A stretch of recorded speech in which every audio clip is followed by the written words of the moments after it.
हरे कृष्णा। प्रिय श्रोताओं, इस बार जितिया व्रत की तिथि को लेकर बहुत ज्यादा संशय बना हुआ है। कुछ विद्वानों के अनुसार इस व्रत को इस बार 14 तारीख को रखा जाएगा, क्योंकि वाराणसी पंजाब के अनुसार यही सही तिथि है। जबकि कुछ अन्य विद्वानों का मानना है कि 15 तारीख को इस व्रत को करना ज्यादा सही रहेगा। आइए जानते हैं साल 2025 में जितिया का व्रत किस दिन रखना ज्यादा सही होगा। जितिया का व्रत 3 दिन तक रखा जाता है, यानी कि इस व्रत के नियमों का पालन पूरे 3 दिन तक करना होता है और यह व्रत बहुत ही कठिन होता है। शास्त्रों में आश्विन महीने के और आश्विन महीने को द्वार का महीना भी कहते हैं। कृष्ण पक्ष की उदया अष्टमी तिथि में जितिया यानी जीवित पुत्रिका व्रत या फिर जीमोत वाहन व्रत करने का विधान है। और जीवित पुत्रिका व्रत से ठीक एक दिन पहले का जो दिन होता है वो नहाय खाए का होता है। और दूसरा दिन जिस दिन व्रत रखा जाता है उसे जितिया या खरजितिया कहते हैं। इस दिन माताएं बहनें पूरे दिन निर्जल और निराहार व्रत रखती हैं। ब्रह्म मुहूर्त से ही निर्जला निराहार रहा जाता है और अगले दिन के सूर्योदय पर व्रत का पारण जल पीकर या पारंपरिक व्यंजन आदि का सेवन करके किया जाता है। जितिया का व्रत खास तौर पर बिहार और झारखंड में सबसे अधिक रखा जाता है। इस व्रत में भगवान जीमूत वाहन की पूजा होती है। इसके अलावा चील और सियारन की पूजा करके उनके हिस्से का भोजन भी निकाला जाता है। इस बार आश्विन कृष्ण अष्टमी तिथि प्रारंभ हो रही है 14 सितंबर दिन रविवार को सुबह 5:05 से, जिसकी समाप्ति होगी 15 सितंबर सोमवार को सुबह 3:06 पर। रविवार को पूरा दिन ही अष्टमी तिथि विद्यमान रहेगी, इसलिए अधिकतर लोग इस बार 14 सितंबर रविवार को ही जितिया का व्रत रखेंगे।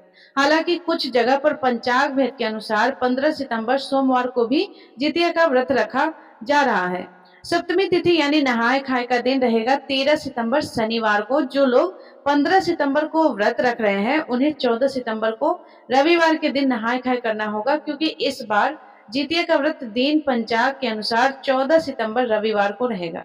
इसलिए हम इस वीडियो में आपको केवल 14 सितंबर के रखे जाने वाले व्रत की तिथि और उससे पहले नहाय खाए या व्रत पालन की ही जानकारी दे रहे हैं।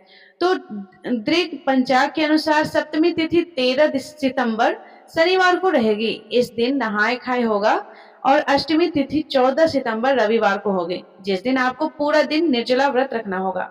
और जितिया व्रत का पारण नवमी तिथि में यानी अगले दिन 15 सितंबर सोमवार को करना होगा।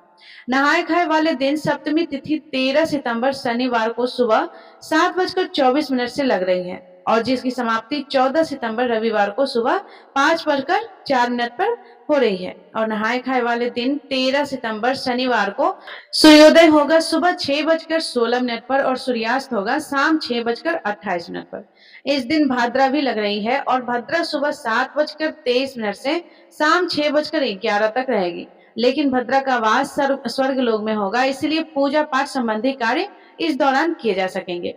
14 सितंबर रविवार को अष्टमी तिथि यानी जितिया व्रत के दिन सूर्योदय होगा सुबह 6:17 पर और सूर्यास्त होगा शाम 6:27 पर। क्योंकि जितिया के व्रत में प्रदोष काल के समय पूजा की जाती है, सुबह आप संकल्प लेकर व्रत प्रारंभ कर सकते हैं। समय हो तो सुबह भी आप कथा का श्रवण करें, नहीं तो प्रदोष काल के समय शाम 5:42 से 7:12 के बीच में आप जितिया व्रत की विधि विधान से पूजा करें। जिस समय गाय के गोबर से लीपकर पूसा से जीमूत वाहन भगवान की प्रतिमा बनाई जाती है, चील सियारन की प्रतिमा गाय के गोबर से या मिट्टी आदि से बनाई जाती है और फिर सूखने के बाद प्रदोष काल में उनकी पूजा की जाती है। तो जो प्रतिमाएं वह आप प्रदोष काल से पहले ही तैयार करके रख लीजिएगा। सभी पूजन सामग्री की तैयारी पहले से ही रख ले, ताकि आपको प्रदोष काल में पूजा करने में कोई भी परेशानी या असुविधा न हो। 14 सितंबर रविवार को राहु काल शाम 4:30 बजे से 6 बजे तक रहेगा। अब जानते हैं व्रत पारण मुहूर्त के बारे में। जितिया व्रत का पारण 15 सितंबर सोमवार को किया जाएगा और इस दिन सुबह 6:06 से 7:25 के बीच में आप व्रत का पारण यानी व्रत खोल सकते हैं। और इस दिन राहु काल सुबह 7:30 से 9 बजे तक रहेगा। जितिया व्रत का पारण करने से पहले आपको एक दिन पहले बनाई गई सभी प्रतिमाओं का विसर्जन किसी नदी या तालाब आदि में करना होगा।